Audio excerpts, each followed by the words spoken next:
સુરતના કડોદરા વિસ્તારમાં ગગન સિલ્ક મિલ્સમાં ગુપ્ત બાતમીના આધારે પડેલા દરોડામાં 3 સગીરોને કાળી મજૂરીમાંથી મુક્ત કરાવવામાં આવ્યા છે।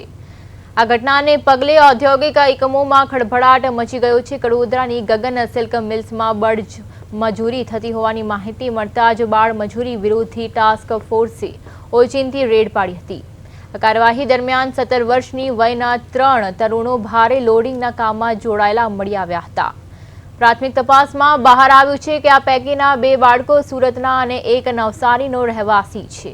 તેઓ છેલ્લા 2 મહિનાથી આ મિલમાં 12 થી 15,000 રૂપિયાના માનસિક વેતન પર મજૂરી કરી રહ્યા હતા। ટાસ્ક ફોર્સે ત્રણેય બાળકોને સુરક્ષિત રીતે મુક્ત કરાવી CWC સમક્ષ રજૂ કર્યા હતા। કમિટીની આદેશ અનુસાર હાલ આ બાળકોને સુરતના VR પોપાવાલા આશ્રમ ખાતે આશ્રય આપવામાં આવ્યો છે। તંત્ર દ્વારા હવે મિલના જરૂરી દસ્તાવેજો અને CCTVના ચકાસણી કરવામાં આવી રહી છે। બાળ મજૂરી પ્રતિબંધક કાયદા હેઠળ મિલ માલિક અને જવાબદારો સામે કડક કાયદેસરની કાર્યવાહી કરવાની તજવીજ હાથ ધરવામાં આવી છે।